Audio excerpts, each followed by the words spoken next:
Terima kasih atas waktu dan kesempatan yang diberikan kepada kami kelompok 6. Di sini kami akan mempresentasikan hasil diskusi kami. Sebelumnya kami akan memperkenalkan diri. Perkenalkan, nama saya Brigita Kristiani Purban, nomor absen 4, dan rekan saya Maria Fenola, nomor absen 6. Materi yang akan saya sampaikan mengenai pasar oligopoli. Apa sih pasar oligopoli? Pasar oligopoli sering ditemukan di sektor industri seperti manufaktur, otomotif, semen, dan lain-lain, di mana beberapa perusahaan besar menguasai pasar dan dapat berkolusi atau bersaing secara terbatas untuk mengendalikan harga dan pangsa pasar. Singkatnya, pasar oligopoli adalah pasar yang dikuasai oleh beberapa perusahaan besar dengan jumlah pembeli yang banyak, sehingga menciptakan persaingan yang tidak sempurna dan pengaruh besar dari produsen terhadap harga dan pasar secara keseluruhan. Kemudian poin yang kedua, karakteristik pasar oligopoli. Yang pertama, sedikit produsen dominan.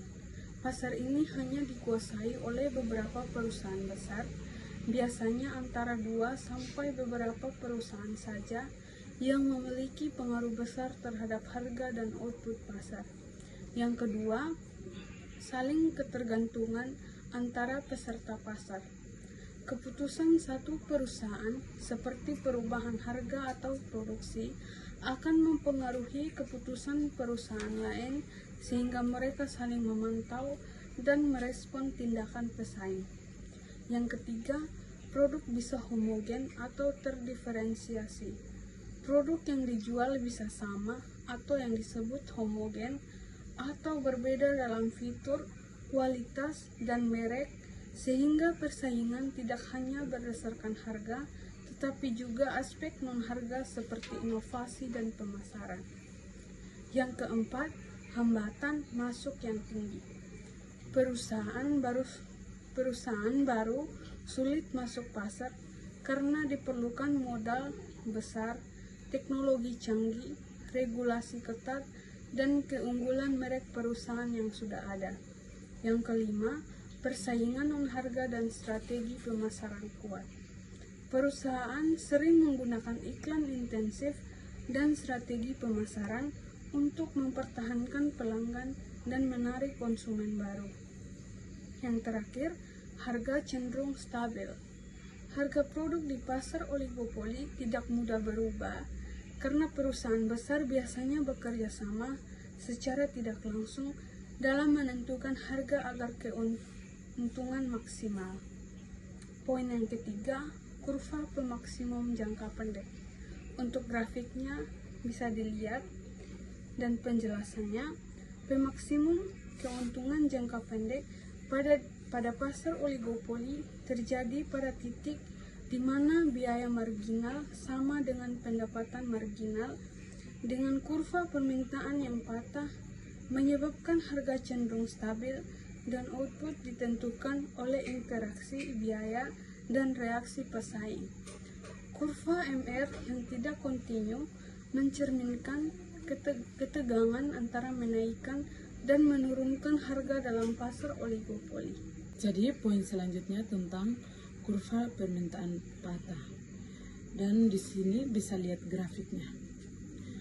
Kurva permintaan patah adalah model yang menggambarkan perilaku harga di pasar oligopoli, di mana kurva permintaan yang dihadapi perusahaan memiliki bentuk patah atau tertekuk pada titik harga tertentu. Model ini pertama kali dikemukakan oleh Paul Swayze untuk menjelaskan mengapa harga di pasar oligopoli cenderung stabil meskipun ada perubahan biaya produksi atau kondisi pasar. Selanjutnya, kurva kepemimpinan harga adalah konsep dalam pasar oligopoli di mana satu perusahaan dominan atau pemimpin harga menetapkan harga produk dan perusahaan-perusahaan lain atau pengikut menyesuaikan harga mereka mengikuti harga yang ditetapkan oleh pemimpin tersebut. Yang terakhir tentang kebaikan dan keburukan pasar oligopoli. Kebaikan pasar oligopoli yang pertama, mendorong inovasi dan perkembangan teknologi. Karena persaingan tidak hanya dari harga, tetapi juga dari kualitas dan fitur produk, perusahaan terdorong untuk terus berinovasi dan mengembangkan teknologi agar tetap kompetitif. Yang kedua, pengendalian harga yang relatif stabil. Dengan jumlah penjual yang sedikit, perusahaan dapat mengendalikan harga dalam tingkat tertentu sehingga harga tidak terlalu fluktuatif dan kadang-kadang perang harga dapat menguntungkan konsumen. Yang ketiga, efisiensi produksi. Persaingan untuk mendapatkan pangsa pasar mendorong perusahaan meningkatkan efisiensi dalam produksi dan pengurangan biaya. 4. Pilihan produk yang beragam.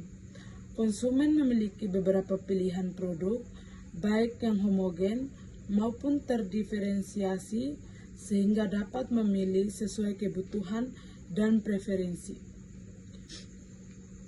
Keburukan pasar oligopoli. Yang pertama, hambatan masuk pasar yang tinggi. Dibutuhkan modal besar dan investasi yang signifikan untuk memasuki pasar oligopoli sehingga menghambat perusahaan untuk bersaing. Yang kedua, potensi perang harga yang merugikan. Persaingan ketat antar perusahaan dapat menyebabkan perang harga yang merugikan produsen dan bisa berdampak negatif pada pasar secara keseluruhan. Yang ketiga, risiko pembentukan kartel dan kolusi.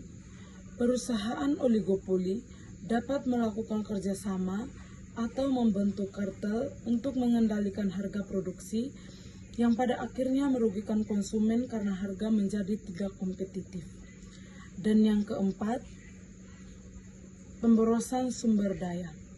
Dalam beberapa kasus, persaingan oligopoli tidak efisien dalam penggunaan sumber daya karena perusahaan mungkin tidak mencapai titik efisiensi dan biaya optimal. Kesimpulan yang dapat kami ambil dari materi yang kami sampaikan yaitu pasar oligopoli merupakan struktur pasar yang didominasi oleh beberapa perusahaan besar yang menguasai sebagian besar pangsa pasar. Ciri khas pasar ini meliputi jumlah perusahaan yang terbatas, produk yang bisa bersifat homogen atau terdiferensiasi, serta adanya saling ketergantungan dalam pengambilan keputusan seperti harga dan produksi. Hambatan masuk pasar sangat tinggi, sehingga sulit bagi perusahaan baru untuk bersaing.